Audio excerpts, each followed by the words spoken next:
E aí galera, tamo aí para mais um vídeo. Hoje review do episódio 12 de Dororo, um verdadeiro caso de família que foi esse episódio, com muito drama e muita briga e muita morte também, né? O morte que a gente teve nesse episódio foi um verdadeiro caso de família. Mas vamos por partes aqui. Eu achei que esse episódio ia ser completamente focado no cenário onde ele já estava no começo do episódio, né? A gente teve o encontro dele com o pai dele e eu achei que o episódio ia ser inteiro todo resolvido naquela circunstância, mas não. A gente teve aquele primeiro momento, depois teve o fechamento daquele bloquinho, né? Teve aquele fechamento daquela cena, né? Bloquinho, como se fosse um bloquinho, enfim, a cena, depois a gente teve o cenário lá, todo momento, toda problemática na casa original do Hyakkimaru, da família dele, né?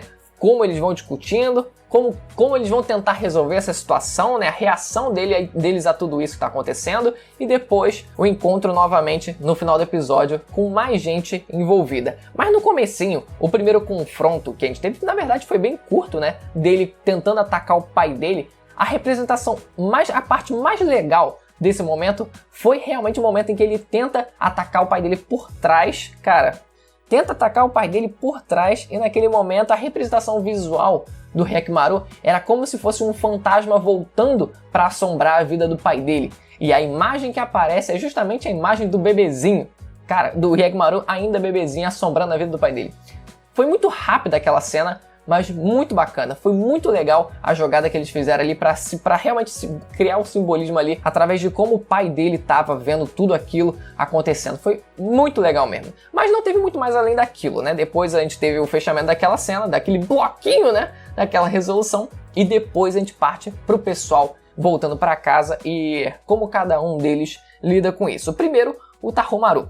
Eu gostei muito que ele teve um conflito grande dele conversando com a mãe dele, né? E a mãe dele também, né? Falando tudo pro filho dele, explicando tudo o que aconteceu, como ela ainda ama o filho dela e etc. E a forma como o irmão dele, o irmão do Hyakkimaru, o Tahomaru, ele trabalhou essa problemática na cabeça dele foi muito bom.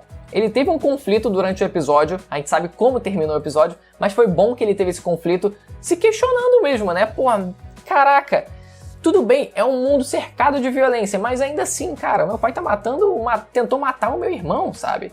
Só que aí que tá, tipo, pela perspectiva do cara, é como se a realidade dele, pela perspectiva do irmão dele, é como se a realidade dele fosse basicamente ele crescer vendo tudo aquilo que o pai dele conseguiu prosperar a partir do sacrifício que ele teve que fazer. O sacrifício, né? Na verdade ele sacrificou o próprio filho, mas não deixa de ser um sacrifício. Mas ele vê tudo aquilo, ele vê as consequências, as benéfices de tudo que tudo aquilo trouxe.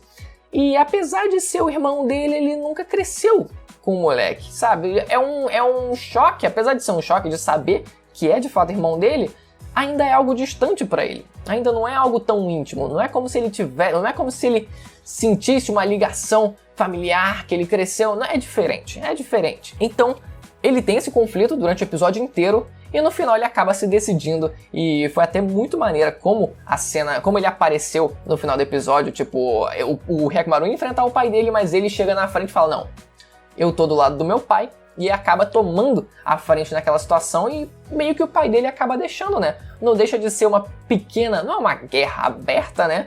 Mas é uma batalha, é um conflito e que o pai dele acaba deixando o filho resolver aquilo. Então, até pela própria perspectiva do pai, ver como o irmão do Hyakkimaru, o Tahomaru, ele também amadureceu nesse sentido. Ele tomou a frente na situação, o pai dele viu aquilo e deixou rolar. E o Hyakkimaru, ele vai até lá a casa da família dele, né? Antes de ter esse confronto final aí. E a gente tem a representação da aura desses três personagens ali, né? A gente já tinha tido, na verdade, né? Mas uma coisa que eu esqueci de comentar foi a aura do próprio pai dele. Como foi representada a aura do próprio pai dele no episódio passado e nesse episódio também. Que, apesar da mãe dele e do irmão terem as auras completamente esbranquiçadas, o pai dele não tem uma aura completamente avermelhada, porque, pô, pela merda que ele fez, a gente enxerga ele como um completo de um desgraçado repugnável de qualquer tudo de ruim que você imaginar.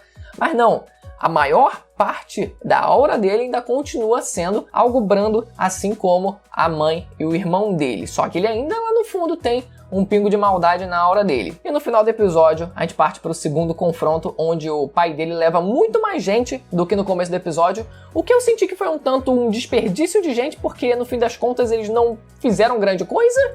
Então, por mais que a gente tenha uma mudança de ar, olha só, muito mais gente, acabou ficando só por isso mesmo, e talvez seja algo para tentar criar um clímax um pouco maior do que... para não ficar tanto um repeteco do que foi o final do episódio passado, do próprio pai dele chegando lá também com algumas pessoas, só que nesse caso ele chegou, ele também, com mais gente, com mais pessoas ainda, mas que no fim não fizeram tanta coisa assim, foi mais um hypezinho para dar um clímaxzinho maior nesse final da primeira parte aí, da primeira temporada. Mas o que importa nesse caso também é que o Hyakkimaru ele vê o gordo que tava lá naquele dia onde eu esqueci o nome da garota, eu vou confessar pra vocês. Eu esqueci o nome da garota. A garota que apareceu, foi lembrada nesse episódio. A garota da cantoria, basicamente, né? Desculpa, eu esqueci de verdade. Bom, ele lembra... Cara, automaticamente o cara se mija. Ele se joga no chão de medo e começa a se mijar instantaneamente de medo. Já acha que vai morrer ali mesmo, que não vai ter escapatória.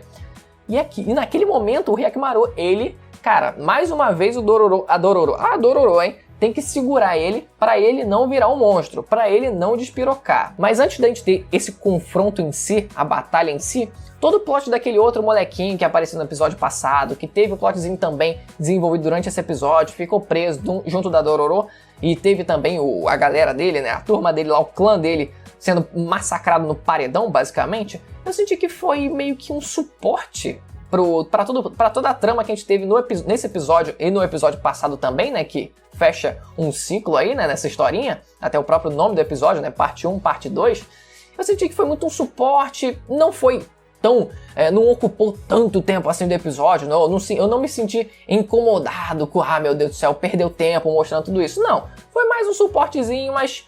Foi o suporte, só tive essa impressão mesmo, mas o foco principal é a trama, é o caso de família basicamente. Da mesma forma que esteve no episódio passado, esse episódio, a trama principal, caso de família. E aí ele vai e começa a enfrentar o irmão dele. O irmão dele decide tomar a frente, e eles vão lá e se enfrentam. Irmão, não teve chance basicamente, não teve chance. O moleque já ficou cego de um olho, já pra ficar esperto, tá? Já vai ficar esperto. Na próxima ele vai perder o outro, na próxima ele vai perder uma perna, só de zoas. E algo que eu tinha dito no review do episódio passado, que eu queria muito que acontecesse, realmente aconteceu. Que é a mãe dele tendo alguma atitude, fazendo alguma coisa. Não foi exatamente o que eu esperava, tipo, dela abraçando o filho dela, tendo um momento de alegria, né, com o filho dela, apesar de agora ela saber que ele tá vivo, né, mas mais do que isso, ter algum momento de felicidade mínimo que fosse. Não tivemos isso, mas algo que eu gostaria que ela fizesse, ela fez, que é tomar alguma atitude para pelo menos tentar fazer alguma coisa, e ela fez. O sacrifício de mãe. E ela falando que entende pelo fato de o Hyakkimaru ele ter sofrido essa maldição, toda a terra do Daigo, do pai dele, tem prosperado por conta disso, e ela entende toda essa situação, entende os benefícios que trouxe, mas ela se sente culpada por conta disso. Ela pede desculpa não só por ela, mas por toda a família dela por ter feito aquilo.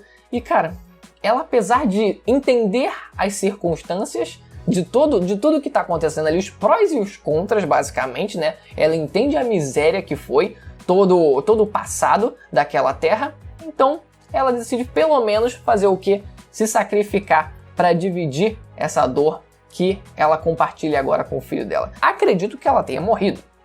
Não mostrou exatamente o corpo dela lá estirado no chão, ou se pegaram o corpo dela, ou se o corpo dela, ela ainda está viva e vai ser resgatada, mas aí acredito que ela tem que morrer. A cena de sacrifício foi para a morte dela. Então vou considerar ela como morta. E sobre o significado da estátua sem cabeça que ela ficava rezando o tempo inteiro, eu perguntei no episódio passado, né, pro pessoal aí nos comentários, o pessoal respondeu e falou, caraca, eu realmente faz sentido, que é basicamente, né, ela ter orado para uma deidade, basicamente, né, que eu até fui procurar agora depois, né, que se chama Kanon, que seria a protetora da maternidade, ou algo nesse sentido, né, por isso que ela tem um bebê no colo também, a estátua tem esse bebê no colo, e basicamente os demônios iam levar a vida do Hyakkimaru, só que ele foi protegido, o Hyakkimaru ele foi protegido por conta da oração, do pedido da mãe dele, que acabou, na verdade, sendo redirecionado para a própria estátua desse Canon, ou dessa Canon. Só que nesse episódio a estátua ela parou de brilhar. O velhinho olhou a estátua e viu que o brilho verde que ela tinha cessou. Ou seja, aparentemente a estátua não vai mais proteger, porque a mãe dela, estando morta, não vai poder fazer as orações, fazer os pedidos para proteger o filho dela, e talvez por conta disso, por consequência disso, a estátua tenha parado de brilhar e por isso não vai mais proteger o Hyakkimaru. E aí é que tá. A gente sabe que o Hyakkimaru ele tem um grande risco de realmente despirocar e a aura dele ser completamente tomada por uma aura demoníaca avermelhada, que a gente sabe que muito provavelmente vai acontecer. E agora as chances talvez tenham aumentado por conta disso, por conta dessa falta de proteção agora que ele vai ter. Mas um episódio muito bom, gostei da trilha sonora também, que eu comumente não sei avaliar a trilha sonora, eu só acho bom ou acho ruim ou não acho nada, como eu sempre digo aqui, mas nesse episódio eu achei muito boa a trilha sonora. Agradou aos meus ouvidos, pelo menos. Então deixa o like se você gostou do vídeo, se inscreva no canal se você não conhece para acompanhar reviews semanais de Dororo aqui no canal. Não se esqueça de se inscrever, vai me ajudar bastante. Ativa o sininho também para receber as notificações. Vou ficando por aqui, até a próxima. Tchau!